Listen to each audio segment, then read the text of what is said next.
What's up, everybody?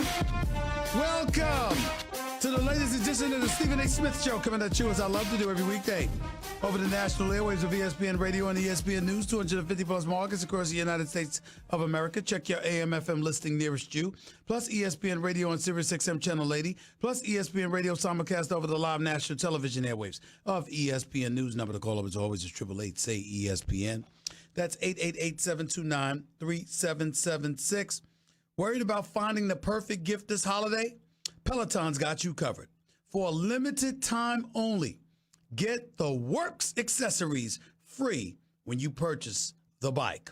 Peloton cleats, weights, and headphones, all together valued at $249. For more details, see onepeloton.com. Time for Straight Talk, brought to you by Straight Talk Wireless. Ladies and gentlemen, we have a new candidate for league MVP honors. His name is Lamar Jackson. I was a little bit late to this party because I'm a bit particular about how I like to crown people in certain respects. Lamar Jackson has been absolutely sensational. 9-2 as a starter this season, completing nearly 60%, actually 67%, 66.9 to be exact. 24 touchdowns, just 5 interceptions, a quarterback rating of 111.4. This dude is something special.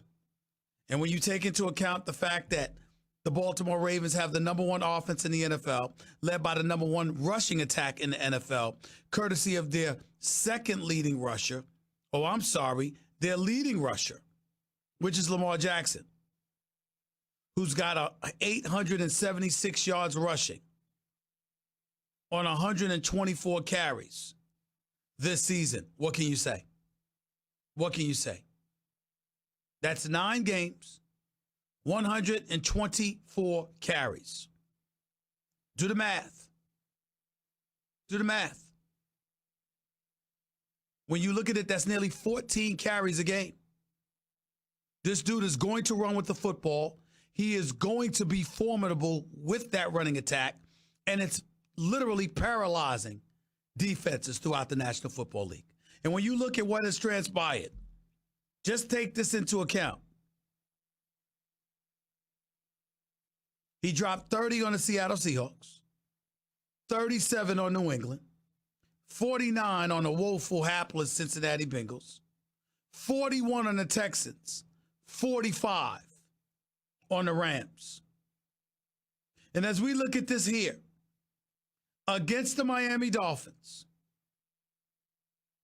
against the Cincinnati Bengals, against the Houston Texans, against the Los Angeles Rams, they have beaten at least 4 teams by a minimum of 34 points this season. They're in the midst of a 7-game winning streak as we speak. They are steamrolling over the competition. Lamar Jackson has beaten Russell Wilson. He's beaten Tom Brady. He's beaten Deshaun Watson. And now he's beaten Jared Goff. He's the league MVP right now as we speak. Can't deny it. Do I think that makes him the best quarterback? No. Because I think your ability to throw the football standing in a pocket, if you didn't have your mobility to rely upon, tells me about you as a quarterback in terms of your ability to fling that football. Not about whether or not you can win, not about whether or not you're an incredible athlete behind center and you can make some things happen. I understand that the game has changed and all of that has come with it. But when I think about a quarterback, the first thing I'm thinking about is your ability to fling that football. And maybe we should all be thinking differently based on what we're seeing from Lamar Jackson. If I'm Deshaun Watson with his running ability, if I'm Deshaun Watson of the Houston Texans, I might have to emulate this a little bit more. Even though Russell Wilson was at the top of my list for league MVP honors until last night, if I'm Russell Wilson, I got to think about how effective Lamar Jackson is running the football and say to myself, you know what, maybe I should be doing something like that. I got to be thinking about all of that.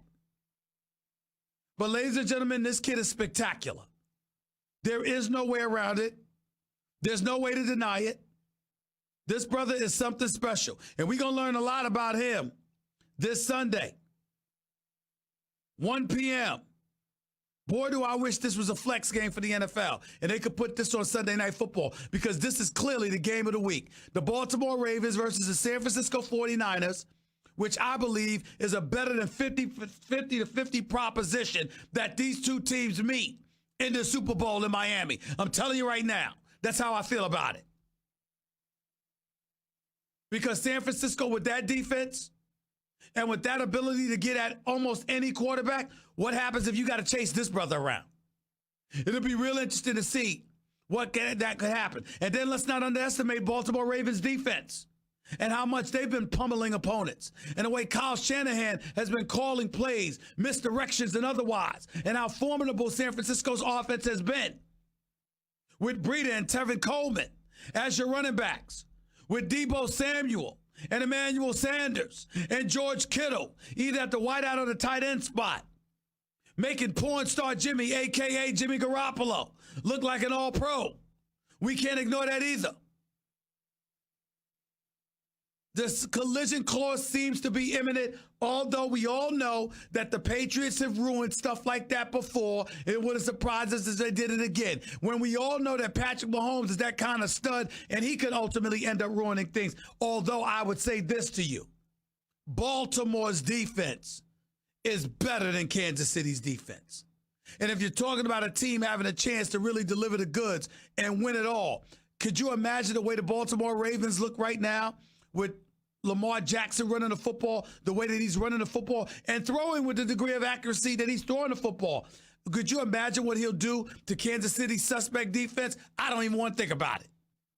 I don't even want to think about it.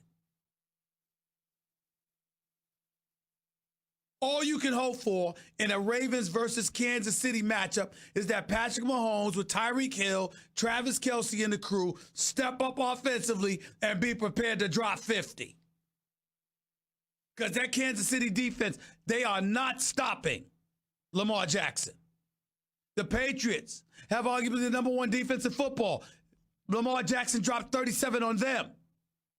And I say Lamar Jackson, but I don't want to sit up there and just poo-poo what I'm seeing from everybody else. This kid, Hollywood Brown, Marquise Brown, he had a couple of touchdowns last night. 5 receptions for 42 yards. Mark Andrews, Miles Boykin, they're nothing to sneeze at. But this kid, Mark Ingram, who used to star in New Orleans, are you watching him run the football? He's so busy raving and talking about Lamar Jackson that everybody's forgetting what he brings to the table. A power running back, 15 carries, 111 yards. This brother's balling. And meanwhile, while we're on it, Sean McVay's Los Angeles Rams look like trash.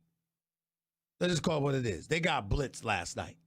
Jalen Ramsey getting into a beef with Marcus Peters. Listen, I'm usually not for that, but I would tell you this. A lot of us have not given Marcus Peters the appreciation he deserves. He had moments where he struggled in L.A., and you put him out like he was yesterday's trash. And he comes back on Monday Night Football in the very stadium where he's been playing for the vast majority of the last 2 seasons, and they wax y'all the way that they do. He should be talking trash. He should be talking trash, especially since you gave him away basically because you said we don't need him. We got Jalen Ramsey. And I think Jalen Ramsey is a stud. And I don't think yesterday was on him. It wasn't the passing attack of the Baltimore Ravens that beat the Los Angeles Rams last night. It's the running of the football by Lamar Jackson and Mark Ingram. That, to me, was more on Aaron Donald and that front seven than it was on the Jalen Ramseys of the world. But the real culprit in all of this is all LA's offense. Where the hell is it gone? Since Sean McVay showed up in the Super Bowl and got outclassed, and I'm a fan of Sean McVay's, but since he showed up in the Super Bowl and got outclassed by Bill Belichick, their offense hasn't been the same. It's like everybody's gone to the film room and watched the New England Patriots in the Super Bowl against the Los Angeles Rams to figure them out, and the Rams can't get around it. Todd Gurley clearly doesn't look the same. 6 carries for 22 yards. It's Todd Gurley we talk about, y'all. This is a dude that we're watching literally do commercials as we speak. What the hell has happened to him? This is so bad. There's no way around this. Todd Gurley does not seem anywhere like the Todd Gurley in the early part of last season or the entire season before that. It's not the same guy. And Jared Goff, I can't believe I'm saying this. Jared Goff looks like he's playing for Jeff Fisher. Jared Goff looks like he's playing for Jeff Fisher. He don't look like he's playing for Sean McVay. He looks like he's playing for Jeff Fisher. 26 of 37, 212 yards, 2 sacks, 2 interceptions, no touchdowns. He looks like a shell of himself. He just looks completely lost out there, just weak. Ain't nobody trying to listen to him. Nobody's thinking about him. Doesn't seem like anybody has any faith in him. Nothing. Jared Goff just got $110 million in the offseason. How come nobody's bringing that up? We got a guy in Dak Prescott that ain't even been paid yet. Dak Prescott is playing for $2 million. $2 million. $2 million. Carson Wentz, who's been awful this year, is getting $33 million. Dak Prescott, Ben Roethlisberger is hurt. He's getting paid $34 million. Jared Goff is getting some player we're paid in that ballpark. Dak Prescott get paid $2 million. $2 million. But Jared Goff somehow, some way is getting paid. Ain't nobody talking about that. And I really have a problem with that. I really, really do. Somebody needs to break this down to me. Jared Goff, in early September, agreed to a record contract extension with the Los Angeles Rams. That's what the report said. $110 million guaranteed. That's what the report said. Terms of the deal were not disclosed, but it is worth $134 million with a record $110 million guaranteed. And a person with knowledge of the situation said Goff had 2 years left on his contract, making the total value of the package worth $161 million. $161 million. $161 million.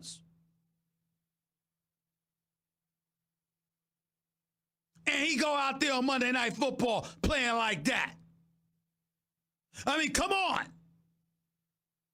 We ain't gonna say anything about that? We ain't gonna acknowledge that? His cap charge this year is at $10.629 million. The cash payout that he got this year is $26 million.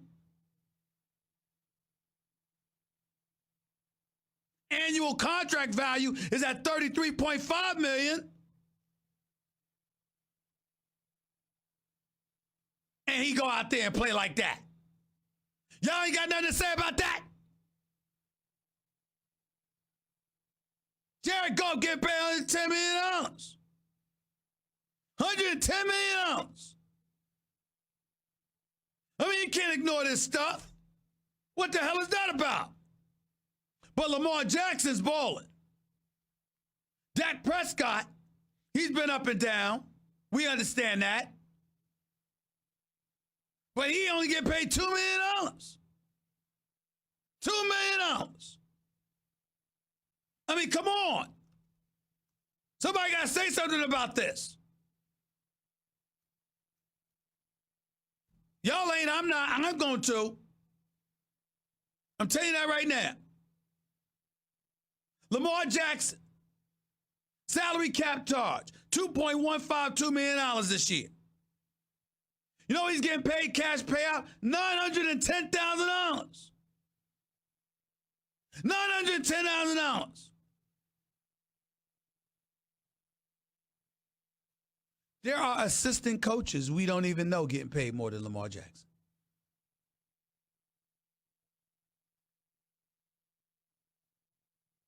Annual contract value, $2.367 million. Fully guaranteed Jared Goff $110 million, Lamar Jackson $8 million. Something's got to give, man. Something's got to give. Somebody got to say something about this stuff. So I'm going to.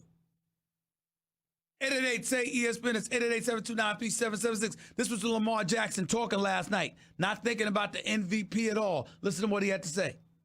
It's okay, you know, but I'm trying to win the Super Bowl, and we taking the game at a time. I'm not worried about MVP, you know. If it come, I'll be satisfied, but I'm trying to win the Super Bowl. That's a team award, and that's what I want. You know what? You know who annoyed me to hear from? Eric Weddle. Y'all remember that Rams safety? The guy that used to play for the Baltimore Ravens? That sat up there and said that he wasn't going to help Sean McVay or the Rams with the game plan because he didn't want to be disrespectful to his former teammate, even though he's getting a check from the Los Angeles Rams right now, wearing their uniform. Listen to what he said after the game about how difficult it is to play against Lamar Jackson. Nothing changes. I know, we tend to think that you can't emulate it. How are you going to practice it? Lamar is the fastest guy on the